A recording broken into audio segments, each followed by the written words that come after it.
Masa libur itu membuat ada suasana istirahat yang panjang sehingga tidak produktif. Jadi dulu kontroversi libur Ramadan itu dicoba sudah berkali-kali dalam pemerintahan Orde Baru, pemerintahan zaman reformasi. Kesimpulan saya, libur Ramadan itu tidak efektif. Dan pemirsa, bagaimana tanggapan guru dan siswa terkait wacana libur sebulan selama bulan Ramadan? Kita akan bergabung dengan rekan Sarah Ruhendi dari SMA Negeri 65 Jakarta dalam segmen Warga Bicara. Ya, Sarah, selamat pagi. Kira-kira seperti apa di lapangan? Apakah Anda sudah sempat bertanya bagaimana pendapat mereka terkait dengan wacana libur selama 1 bulan di Ramadan? Selamat pagi, Marsha dan Jessica. Benar sekali, saat ini tengah ramai dibicarakan warga terkait wacana libur 1 bulan penuh selama bulan Ramadan. Dan hal ini tentu masih menjadi pertanyaan bagaimana skema dari penerapan wacana tersebut. Memang dalam menindaklanjuti wacana tersebut, pemerintah dalam hal ini melakukan rapat lintas kementerian untuk menggodok seperti apa skema yang nantinya akan dilakukan untuk pembelajaran selama bulan suci Ramadan. Adapun nantinya pemerintah dalam hal ini seperti Kementerian Pendidikan Dasar dan Menengah, lalu Kementerian Agama, Kementerian PMK, lalu ada dari Kementerian Dalam Negeri ini sudah menetapkan keputusan terkait wacana libur sekolah selama 1 bulan penuh nih. Dari Menteri Pendidikan Dasar dan Menengah Abdul Muti juga ini menyatakan bahwa sebenarnya bukan libur penuh selama 1 bulan suci Ramadan, namun adanya skema pembelajaran di selama bulan suci Ramadan. Jadi ada penyesuaian nih selama bulan suci Ramadan kegiatan belajar mengajarnya. Nah, melalui penggodokan yang sudah dilakukan oleh pemerintah ini nantinya akan dituangkan dalam surat edaran yang nantinya akan diumumkan dalam jangka waktu dekat. Dalam proses penggodokan juga ini pemerintah menyerap sejumlah usulan dari masyarakat yang dimana usulan-usulan ini mengerucut ke dalam beberapa opsi, mulai dari yang pertama opsi libur 1 bulan penuh. Jadi ini siswa libur selama 1 bulan penuh di sepanjang bulan suci Ramadan. Lalu juga opsi yang kedua adalah libur sebagian. Jadi siswa yang bersekolah ini libur beberapa hari di awal bulan Ramadan dan juga di akhir bulan Ramadan. Lalu opsi yang terakhir adalah tidak libur. Jadi kegiatan belajar mengajar tetap berlangsung selama bulan Ramadan. Tentu sebenarnya wacana ataupun kebijakan libur 1 bulan full selama bulan Ramadan ini bukanlah kali pertama yang dilakukan di pendidikan tanah air. Sebelumnya pernah dilakukan pada era kolonial Belanda dan juga dilanjutkan di era pemerintahan Soekarno. Bukan tanpa alasan, memang kebijakan ini dilakukan untuk memudahkan para pelajar muslim fokus beribadah di sepanjang bulan suci Ramadan. Lalu kebijakan ini juga berlanjut di pemerintahan Gus Dur dan berubah di era pemerintahan Megawati Soekarno Putri. Pada masa era pemerintahan Megawati, proses belajar mengajarnya selama bulan Ramadan ini ada libur di beberapa hari di awal dan juga di akhir bulan suci Ramadan. Dan kebijakan ini terus berlanjut di era pemerintahan Susilo Bambang Yudhoyono dan juga era pemerintahan Joko Widodo. Lalu kita akan mendengar seperti apa sih tanggapan dari masyarakat, khususnya dari murid dan juga guru terkait wacana ini. Mari kita simak selengkapnya.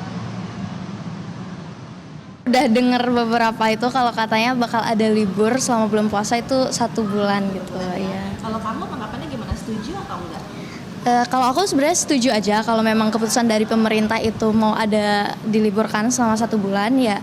Aku setuju karena ya biar kita bisa fokus puasa, fokus ibadah dan lain sebagainya.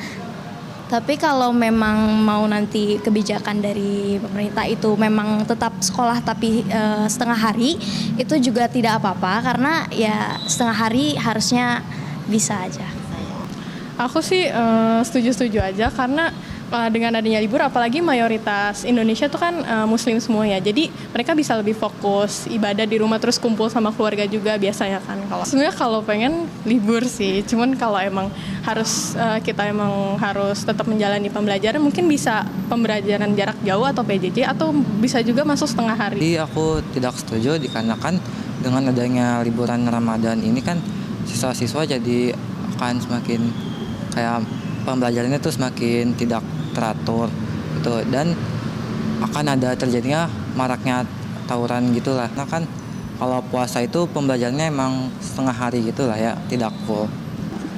Dalam sebulan itu full 30 hari apa 31 hari itu full libur, jadinya ya saya sih nggak setuju ya, karena dalam puasa itu kan sesudah puasa itu ada yang namanya UTBK atau ulangan-ulangan untuk kelas 12 ya. Terus kalau kita libur secara 1 bulan full itu kita tuh jadinya belajar mandiri, karena kan ada sebagian siswa tuh yang kalau bisa dibilang tuh nggak punya teman atau gimana, introvert atau semacamnya. Jadinya kalau dia kesusahan atas materi atau soal-soal itu, dia jadinya nggak bisa nanya ke siapa-siapa atau masih kurang paham untuk dimengerti gitu. Menunggu keputusan dari pemerintah, ya bagaimana yang terbaiknya. Tapi kalau secara pribadi barangkali saya lebih cenderung untuk di mix kayak sebelumnya gitu. Karena kalau mungkin libur total biasanya kita di sekolah ada kegiatan bimbingan Ramadan, pesantren kilat, kemudian mungkin buka puasa bersama, itu biasanya memberikan hasil yang cukup baik bagi anak-anak buat mereka bersosialisasi seperti itu. Kalau nanti di total di rumah, ya kita belum tahu juga bagaimana anak-anak itu di musola atau masjid masing-masing, khusus yang beragama Islam, apakah mereka mau atau tidak ikut kegiatan-kegiatan keagamaan di masyarakat masing-masing. Yang sebelumnya kan biasanya di awal Ramadan ya, awal dan akhir ya, di tengah-tengah biasanya mungkin sekitar 2 minggu itu memang ada kegiatan pembelajaran, cuma mungkin waktunya dikurangin. Tapi di setengahnya barangkali biasanya diisi dengan kegiatan keagamaan itu. Tetap efektif ya Pak kegiatan belajar mengajar? Kalau belajar sih saya kira tetap itu memang waktunya agak berkurang sih memang ya, agak berkurang. Tapi kita tetap melakukan pembelajaran lumayan efektif kalau menurut saya, cukup bagus itu. Baru saja kita mendengar seperti apa tanggapan dari warga. Nah, kalau berdasarkan tanggapan tadi, memang wacana ini menuai pro dan kontra di kalangan guru dan juga murid. Ada yang pro wacana ini karena maunya libur 1 bulan dan belajar dari rumah. Lalu ada juga yang kontra karena menganggap libur 1 bulan ini justru membuat kegiatan belajar menjadi tidak efektif dan juga menjadi kurang efisien juga untuk memahami bagaimana materi pembelajaran. Meski begitu, nantinya kita akan menanti bagaimana penerapan skema pembelajaran selama bulan suci Ramadan ini dari pemerintah. Kembali ke studio. Baik, terima kasih Sarah Ruhendi sudah melaporkan langsung dan juga mewawancarai ya sejumlah siswa dari sana. Terima kasih Sarah, selamat kembali bertugas. Jelajahi cara baru mendapatkan informasi. Download Metro TV Extend sekarang.